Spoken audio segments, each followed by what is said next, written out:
근대 합리주의의 창시자라고 불리는 르네 데카르트라고 하는 분이 있습니다. 지금부터 428년 전에 저 프랑스 뚜렌 지방이라고 하는 곳에서 태어난 이분은 여러분들이 모두 다 한 번 이상 들어보셨을 아주 유명한 말을 합니다. 나는 생각한다, 고로 나는 존재한다. 우리가 많이 들어서 잘 알고 또 얼른 보아도 좋은 말이라는 것을 압니다. 물론 긍정적인 의미가 이 말 속에 대단히 많이 있습니다. 그러나 굳이 이 문장 속에서 우리가 부정적인 것을 찾는다고 하면 이 말은 매우 자기중심적인 말이기도 하고, 또 이 말은 모든 지식의 근원을 인간의 이성에 둔다고 하는 거죠. 결국 이 세계는 생각하는 나, 그리고 그 나의 이성이 중심이 되는 세계라는 것입니다. 여기서 합리주의라는 철학 사상이 생겨나게 되고, 그리고 이 합리주의라는 철학 사상에 근거하지 않았다고 하더라도 이 합리주의 혹은 합리성이라고 하는 이 개념을 우리는 모두 유용하게 사용하고 또 귀하게 여긴다는 것입니다. 우리는 매우 합리적인 것을 추구하고 또 선호합니다. 우리가 살아가는 시대는 대부분의 사람들이 이 합리성이라고 하는 것을 절대의 이념처럼 생각하기도 한다는 거예요. 예를 들어 보겠습니다. 4명이 여기에서 원주시청을 향해 갑니다. 운전을 할 수 없는 상황이라고 전제하면 이동할 수 있는 방법은 3가지입니다. 걸어가든가 버스를 타고 가든가 택시를 타고 가든가 가정합니다. 택시비가 한 사람당 2,000원이라고 가정합니다. 그러면 8,000원입니다. 버스비가 8,000원은 나온다는 거죠. 택시를 타면 8,500원이 나옵니다. 걸어가면 1시간이 걸리고 버스를 타면 40분이 걸리고 택시를 타면 7분이 걸립니다. 그러면 여러분은 뭘 타겠습니까? 그게 합리성이라는 거예요. 이렇게 우리가 깊이 고민하고 생각하고 계산해보는 그런 경우도 있지만, 그렇게 계산하지 않고 생각하지 않고 깊이 고민하지 않고 내리는 어떤 선택들도 대부분 합리성이라는 것에 기초한다는 거죠. 그런데 우리가 잊지 말아야 하는 것이 있는데, 그것은 이 합리성이라고 하는 것이 매우 유익함에도 불구하고 매우 많은 장점을 줌에도 불구하고 이 합리성이라고 하는 것은 함정이 있다는 것입니다. 사울 왕은 계속적으로 반복해서 다윗을 추격합니다. 때로는 다윗을 도와주거나 다윗을 숨겨주거나 한 사람들까지 사울 왕의 손에 죽임을 당합니다. 그런 상황이 반복해서 발생하자 다윗은 생각하는 거죠. 사무엘상 27장으로 갑니다. 27장 1절 2절 말씀입니다. 같이 봅니다. 시작. 다윗이 그 마음에 생각하기를 내가 후일에는 사울의 손에 붙잡히리니 블레셋 사람들의 땅으로 피하여 들어가는 것이 좋으리로다. 사울이 이스라엘 온 영토 내에서 다시 나를 찾다가 단념하리니 내가 그의 손에서 벗어나리라 하고, 다윗이 일어나 함께 있는 사람 600명과 더불어 가드 왕 마옥의 아들 아기스에게로 건너가니라. 아멘. 다윗이 생각했다는 거예요. 내가 이렇게 도망 다니는데도 한계가 있지. 언제까지 이렇게 이스라엘 땅에서 내가 도망만 다니겠냐. 결국은 내가 붙잡혀서 사울의 손에 죽지 않겠냐. 살기 위해서라면 이스라엘 국경을 넘어야 될 것 같다. 그런 생각을 하고 실행에 옮깁니다.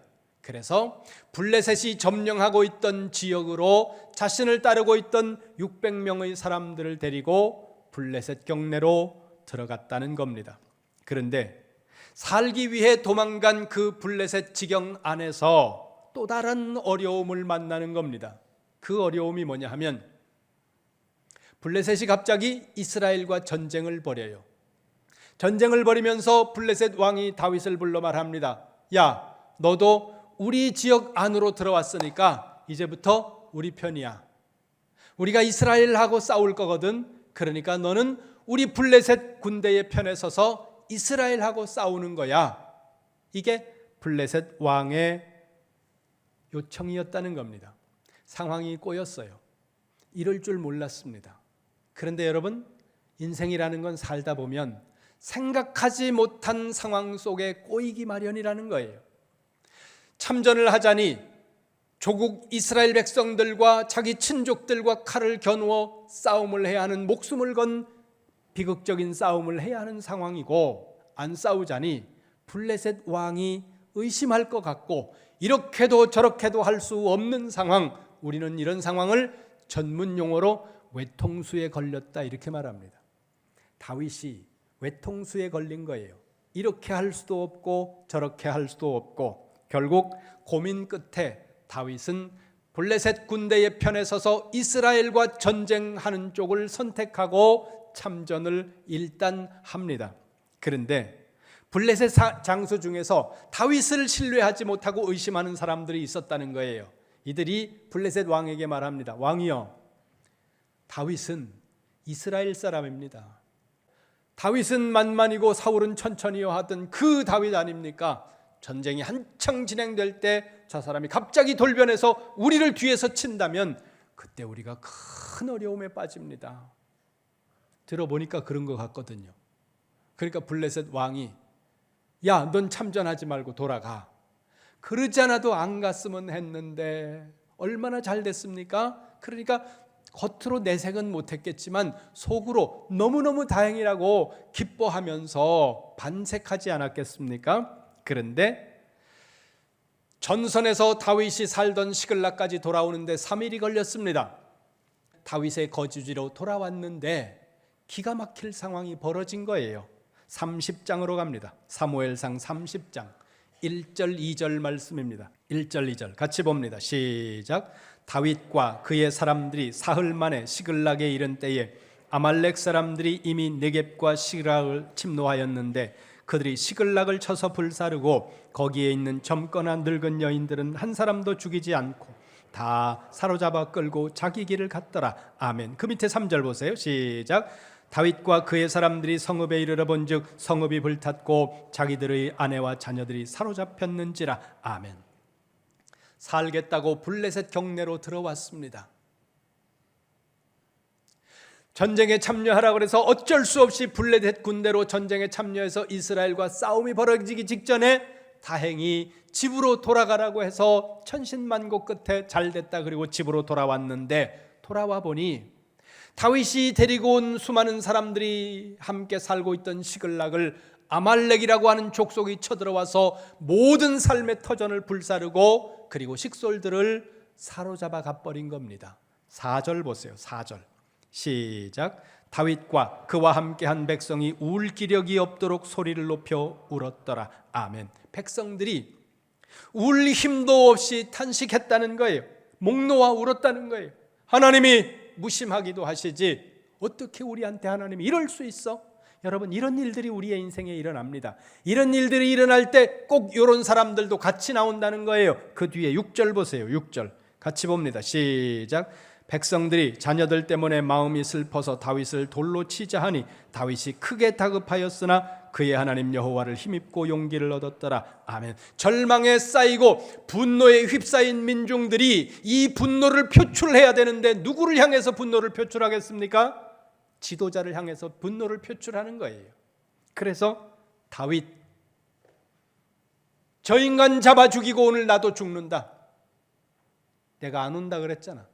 그런데 나 따라가면 좋은 일 있다고 말하고, 자기가 살기 어려워서 어떻게 하다가 다윗을 만났는데 다윗한테 내 인생 한번 걸어보면 내 인생 펴지 않을까, 그러고 따라왔는데 지금 와보니 모든 삶의 자리는 불타고 처자식은 다 아말렉에게 사로잡혀가 버린 거예요.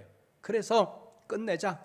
다윗 저 인간 때려 죽이고 나도 여기서 끝장낼란다. 이러면서 사람들이 손에 돌을 들고 다윗을 죽이려고 달려드는 겁니다.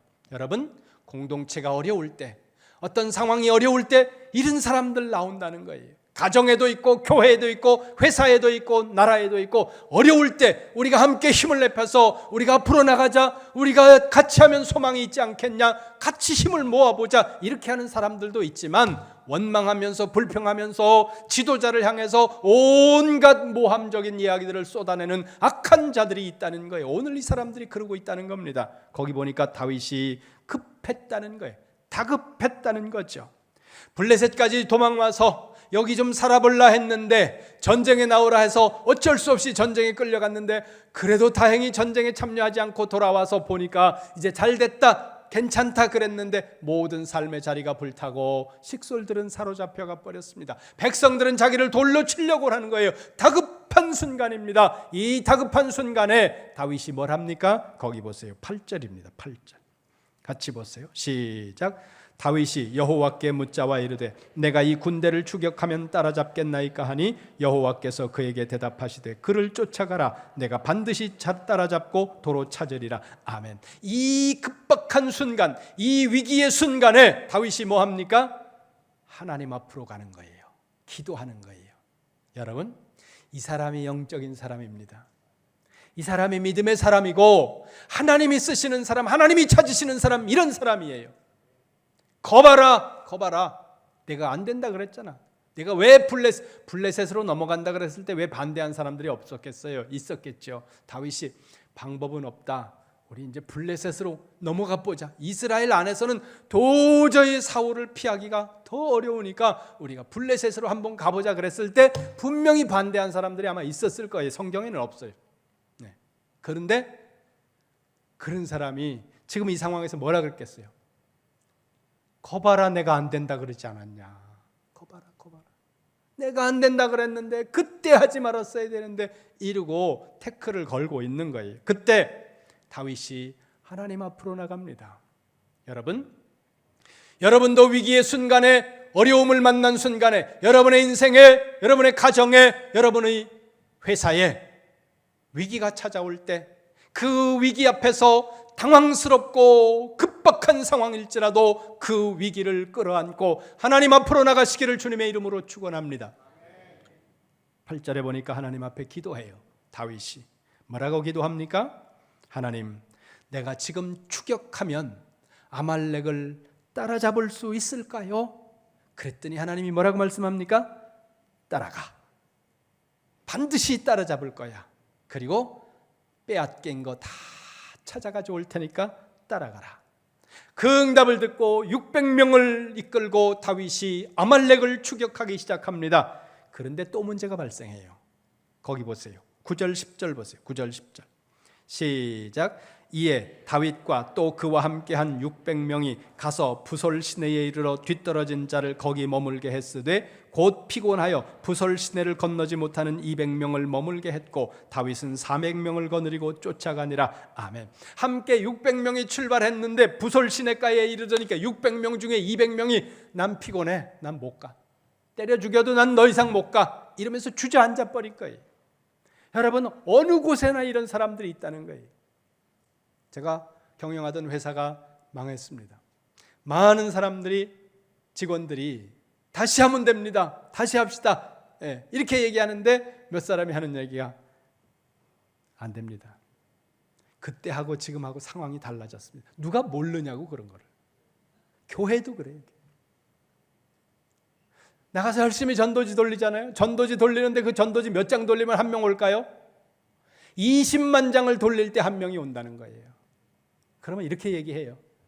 목사님, 20만 장 돌려야 한 명 온대요. 그거 왜 하세요? 그러면 이렇게 가야죠. 목사님, 20만 장 돌려야 한 명 온다는데 그러면 여러분 어떻게 얘기해야 돼요? 40만 장 돌리면 2명 오겠네요. 이렇게 가야 되는데 20만 장 돌려야 한 명 온다는데 목사님 그거 해야 됩니까? 돈 들어가는데. 이런 식으로 얘기한다니까요. 결국 어떻게 합니까? 200명을 부솔 시내가에 남겨두고, 성경에 그런 내용은 없지만, 그래 너희들 여기서 발 담그고 쉬고 있어, 우리끼리 갈게. 그리고 400명 끌고 추격을 합니다. 그리고는 하나님이 말씀하신 대로 아말렉을 따라잡고 아말렉을 진멸시킨 이후에 모든 사로잡혔던 사람들을 되찾고 빼앗겼던 것들을 되찾을 뿐만 아니라 아말렉 사람들까지도 그들이 가지고 있던 모든 것들을 전리품으로 획득한다는 거죠. 17절 보세요. 17절 시작. 다윗이 새벽부터 이튿날 저물 때까지 그들을 치매 낙타를 타고 도망한 소년 400명 외에는 피한 사람이 없었더라. 아멘. 아말렉 사람들 중에 낙타 타고 400명이 도망한 사람 빼놓고는 다 죽었다는 거예요. 몇 명이 죽었는지 그건 설명이 없습니다. 그러나 여러분, 꼬박 이틀을 전쟁했다는 거예요.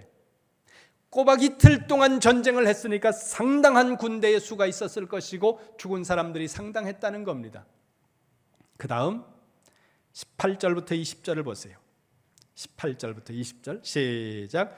다윗이 아말렉 사람들이 빼앗아 갔던 모든 것을 도로 찾고 그의 두 아내를 구원하였고 그들이 약탈하였던 곳 곧 무리의 자녀들이 빼앗겼던 것은 크고 작은 것을 막론하고 아무것도 잃은 것이 없이 모두 다윗이 도로 찾아왔고 다윗이 또 양떼와 소떼를 다 되찾았더니 무리가 그 가축들을 앞에 몰고 가며 이르되 이는 다윗의 전리품이라 하였더라. 아멘. 아말렉과의 전쟁에서 다윗이 대승을 거두었습니다. 그리고 수많은 전리품을 획득해서 돌아오는 거죠. 그런데 여러분, 성경을 잘 보세요. 여기 찬찬히 보면 하나님이 강조하고 있는 부분이 전쟁의 승리가 아니더라는 거예요. 전쟁의 승리에 관해서는 17절부터 20절에 4절에서 말씀하고 있는 반면에 21절부터 31절까지 11절에 걸쳐서 말씀하고 있는 내용은 그 전리품을 나누고 있는 말씀입니다. 승리에 대한 말씀보다 한 3배, 4배 많은 분량을 전리품을 나누는 이 과정을 설명하고 있다는 거죠. 그러니까 반드시 분량이 많다는 것이 그렇다 이렇게 보기는 좀 그렇지만 그러나 일반적으로 봤을 때 분량이 많다는 건 뭐예요? 하나님이 거기 주목하고 계시다는 겁니다. 성경을 보겠습니다. 21절입니다. 사무엘상 30장 21절 같이 봅니다. 시작. 다윗이 전에 피곤하여 능히 자기를 따르지 못하므로 부솔 시내에 머물게 한 200명에게 오매 그들이 다윗과 그와 함께한 백성을 영접하러 나오는지라 다윗이 그 백성에게 이르러 문안하매 아멘. 피곤하다고 부솔 시내가에 앉아있던 사람들에게 다윗이 왔다는 거예요. 그러니까 그 사람들이 와서 마주하면서 인사를 한 거죠. 그런데 22절에서 문제가 발생합니다. 또 다른 문제가 발생하는 거예요. 22절 봅니다. 시작. 다윗과 함께 갔던 자들 가운데 악한 자와 불량배들이 다 이르되 그들이 우리와 함께 가지 아니하였은즉 우리가 도로 찾은 물건은 무엇이든지 그들에게 주지 말고 각자의 처자만 데리고 떠나가게 하라 하는지라. 아멘. 여기 악한 자와 불량배들이라는 문구가 나옵니다. 이 사람들이 어떤 사람들이었는지에 대해서는 구체적으로 설명하고 있지 않고 이 사람들의 수가 얼마나 되었는지도 말씀하고 있지 않습니다. 그러나 지금 21절부터 31절까지의 말씀은 이 사람들과의 갈등을 이야기하고 있는 것으로 보아 한두 사람은 아닐 거라는 거예요. 상당한 수가 있다는 거죠. 그리고 이 사람들이 특별히 악한 자였다 이렇게 보기도 조금 어렵습니다. 그래서 이 악한 자와 불량배들이 이 단어를 주목하지 말고 그냥 우리가 한꺼번에 보자는 거예요. 400명이 표현은 안 했지만 이 사람들과 비슷하게 의견을 아마도 같이 했던 것으로 보입니다. 이 전체 문맥의 흐름상 이들이 하는 이야기가 뭐예요? 우리가 지금 아말렉을 진멸하고 그들에게서 얻은 이 많은 전리품을 나누는데 가지고 왔는데 우리는 목숨 걸고 싸우지 않았냐? 우리 400명은 저 200명은 부솔에서 발 담그고 있지 않았었냐? 저 사람들은 자기 처자식은 데리고 가게 해라. 그러나 우리가 목숨 걸고 싸웠던 피비린내 나는 전쟁을 통해서 얻은 이 전리품을 나누는 데서는 200명은 빠져야 된다. 우리 400명만 이게 나눌 자격이 있다. 지금 이 얘기를 하는 거예요. 여러분 한번 생각해 보세요. 이 사람들이 하는 얘기가 맞습니까? 틀립니까? 난처하죠. 지금 예배 시간이고 지금은 설교를 듣는 시간이니까 에이 아닌데 이렇게 대답해야 될 것 같지만 여러분이 여러분의 삶의 자리에서 지금 이 문제를 맞닥뜨렸다고 생각을 해보시라는 거예요. 그럴 때 우리는 어떻게 생각하겠느냐는 겁니다. 이 400명 이 사람들의 주장이 터무니없는 주장이 아니라는 거예요. 일반적으로 우리는 삶의 자리에서 이런 관점과 이런 생각들을 가지고 살아가고 있다는 거예요. 이걸 뭐예요? 이걸 합리성이라고 부른다는 거예요. 이게 합리적이죠. 생각해 보세요. 그들은 아무 수고도 안 했어요. 물에 발 담그고 놀고 있었습니다. 쉬면서 잠자고 있었다는 거예요. 그런데 400명은 목숨 걸고 달려가서 자기의 목숨을 돌보지 않고 그 잡혔던 가족들을 찾아오고 그 전리품을 얻기 위해 목숨을 걸었던 사람들이라는 겁니다. 그 중에 다친 사람들도 있을 거예요. 심각한 부상을 당한 사람들도 있었을 것이라는 겁니다. 그들이 말하는 거예요. 200명은 빼는 게 맞잖아. 200명은 빼는 게 맞잖아. 여러분, 이것이 바로 합리성이라는 이 합리성이 가지고 있는 함정이라는 거예요. 합리성을 완전히 배제해야 된다는 말씀이 아니에요. 우리는 합리적인 사고를 할 줄 알아야 됩니다. 투자를 할 때, 비즈니스를 할 때, 인간관계를 할 때, 여러분 집을 지을 때 모든 부분에서 합리적인 사고를 하는 것은 맞습니다. 그러나 여러분 기억하세요. 이 합리성이 하나님의 마음은 아니라는 거예요. 이 합리성이 변하지 않는 하나님과 같은 진리는 아니라는 거예요. 그것을 놓치지 않아야 된다는 거죠. 전에 부목사로 섬기고 있었던 때 일인데 담임 목사님하고 고민을 하다가 목사님, 작은 교회 좀 도와드립시다. 그래서 우리 총신대학원의 교수님들을 모셔다가 목회에 도전을 드리고 또 영감을 줄 수 있는, 그리고 프랙티컬하기도 하면서 또 이론적이고 이런 부분에 도움을 드릴 수 있도록 세미나를 열었습니다. 물론 우리 교회가 다 비용을 댔죠. 그리고 그 교수님들이 쓴 책을 여러 권 사서 그 책을 오신 분들한테 다 드렸어요. 그리고 맛있는 점심을 권사님들, 집사님들이 교회에서 준비해서 아주 잘 점심을 준비해서 대접을 하고, 그리고 귀가하실 때는 교회가 도서비를 좀 넉넉하게 준비를 해서 가셔서 책을 사보셔도 되고 사모님하고 맛있는 걸 드셔도 되고 여행을 가셔도 괜찮습니다. 무엇을 위해서 쓰든지 쓰세요. 이렇게 하고 교회가 드렸습니다. 어떤 목사님 나가면서 손을 잡는 거예요. 목사님 고맙습니다. 감사합니다. 다시 또 힘내서 목회하겠습니다. 이러면서 귀가를 하는 거죠. 감사해서 제가 몇 달 있다가 두 번째 기획안을 더 큰 걸 올렸어요. 담임 목사님이 결제를 안 하는 거예요. 그래서 며칠 있다가 목사님 왜 결제 안 하십니까? 그랬더니 장로님들이 왜 우리 교회 돈을 가지고 다른 교회를 위해서 쓰느냐고 투덜거리신다는 거예요. 그래서 이거 결제를 못 하겠다는 거죠. 이게 우리의 생각이라는 거예요. 내 거라고 생각하는 거예요. 내 거라고. 이게 합리성입니다. 이 합리성을 정죄하자는 게 아니에요. 버리라는 이야기가 아니라는 겁니다.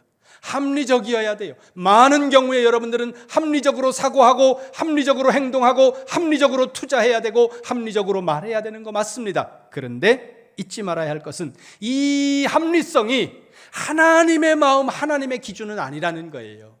하나님이 우리에게 주신 지혜이기는 하지만 이것이 절대적인 기준이 되고 이것이 하나님의 마음은 아니라는 사실을 우리가 잊지 말아야 된다는 거죠. 효율적이기는 합니다. 효과적이기는 해요. 필요합니다. 반드시. 그러나 이것을 변치 않는 하나님의 말씀과 같이 진리로 삼아서 모든 경우에 합리만 따지면 우리는 함정에 빠진다는 것입니다. 예수님도 같은 말씀을 하세요. 마태복음으로 가겠습니다. 마태복음 20장입니다. 마태복음 20장 1절 2절 말씀 같이 봅니다. 시작. 천국은 마치 품꾼을 얻어 포도원에 들여보내려고 이른 아침에 나간 집주인과 같으니 그가 하루 한 데나리온씩 품꾼들과 약속하여 포도원에 들여보내고. 아멘. 어떤 포도원을 가지고 있는 주인이 장터에 나가서 놀고 있는 일꾼들을 포도원으로 불러들이면서 약속을 했습니다. 하루 일하면 한 데나리온 품값으로 드리겠습니다. 우리 포도원에 와서 일하세요. 많은 사람들이 들어갔습니다. 그리고 조금 있다가 3절 4절입니다. 3절 4절 시작. 또 제3시에 나가보니 장터에 놀고 서 있는 사람들이 또 있는지라 그들에게 이르되 너희도 포도원에 들어가라 내가 너희에게 상당하게 주리라 하니 그들이 가고. 아멘. 우리식으로 말하면 점심때쯤 놀고 있는 사람들이 있어서 또 들어가라고 말했다는 거예요. 그 다음에 그 뒤로 보니까 한 3시쯤 4시쯤 계속 사람들을 포도원에 들어가라고 말하고 마지막에는 보니까 6시와 9시에 거의 일을 마치는 6시에 끝난다 그러면 5시 이쯤 돼가지고서 사람들이 포도원에 들어가라고 이 포도원 주인이 말했다는 거예요. 그리고 나서 품삯을 받는데 9절 10절입니다. 9절 10절 같이 봅니다. 시작. 제 11시에 온 자들이 와서 한 데나리온씩을 받거늘 먼저 온 자들이 와서 더 받을 줄 알았더니 그들도 한 데나리온씩 받은지라. 아멘. 새벽에 와서 일하기로 약속한 사람들에게 한 데나리온을 주인이 약속했습니다. 그런데 해질녘에 문 닫기 직전에 와서 일하려고 하다가 끝나버린 사람들에게 먼저 품삯을 주는데 그 사람들에게 한 데나리온을 주는 거예요. 그러니까 새벽에 들어온 사람, 아침 일찍 들어온 사람들이 어떻게 생각했겠어요? 더 받겠는데? 이 생각을 하지 않겠습니까? 여러분들이라면 안 하겠어요? 저라면 할 것 같아요. 그런데 나중에 보니까 1시간도 채 일 못한 사람이나 하루 종일 일한 사람이나 똑같이 품삯이 주어진 겁니다. 그걸 보고 11절에 보니까 원망했다는 거예요.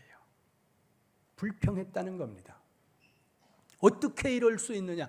여러분 똑같은 직장에서 일해도요, 같은 직장에서 비슷한 일을 해도 이쪽 부서와 이쪽 부서가 일의 양이 다르면요 불편해해요.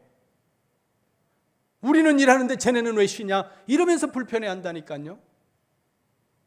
그게 사람들이라는 거예요. 이게 합리성이라는 거예요. 그런데 1절 보세요. 1절. 천국은 그렇다는 거예요. 천국은 이렇다는 겁니다. 하나님은 이렇다는 거예요. 하나님의 계산 방법은 사도행전으로 갑니다. 사도행전 2장으로 갑니다.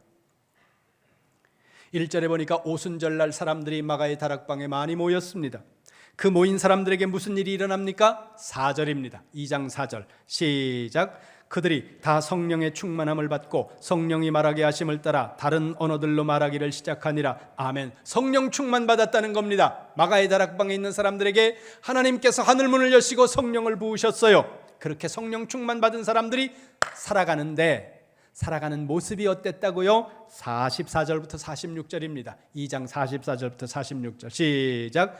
믿는 사람이 다 함께 있어 모든 물건을 서로 통용하고 또 재산과 소유를 팔아 각 사람의 필요를 따라 나눠주며 날마다 마음을 같이하여 성전에 모이기를 힘쓰고 집에서 떡을 떼며 기쁨과 순전한 마음으로 음식을 먹고. 아멘. 여기 중요한 표현들이 많이 나오는데 45절 보세요. 거기 보세요.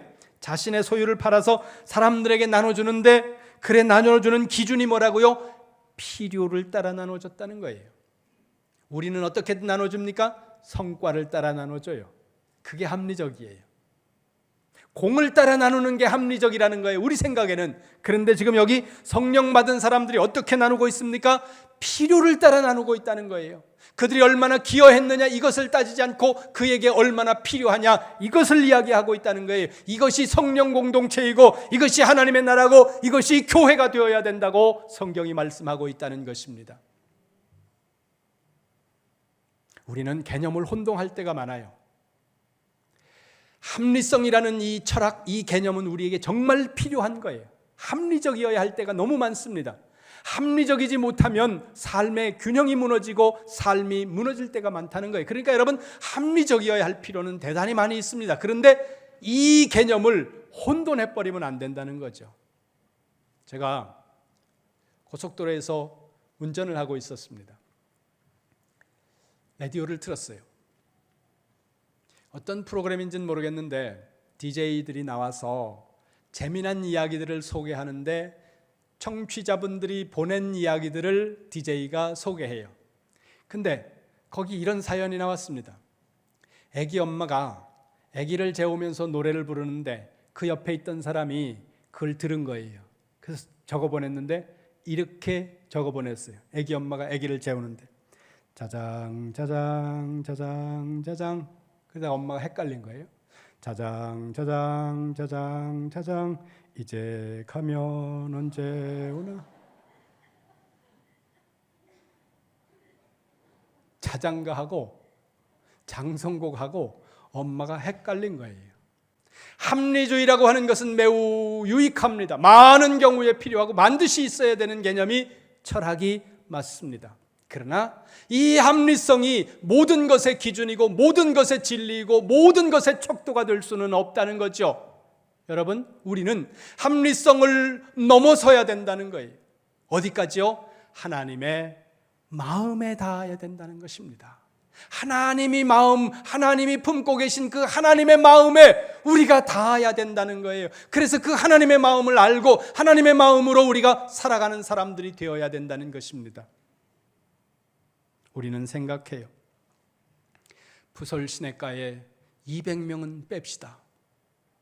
저 사람들은 수고도 안 했고 저 사람들은 불평했고 저 사람들은 아무것도 하지 않고 쉬고 있었던 사람입니다. 우리가 노력하고 우리가 땀 흘리고 우리가 애써서 얻은 건데 왜 수고하지 않은 저 사람들에게 이것이 돌아가는 게 맞습니까? 이건 합리적인 생각이라는 거예요.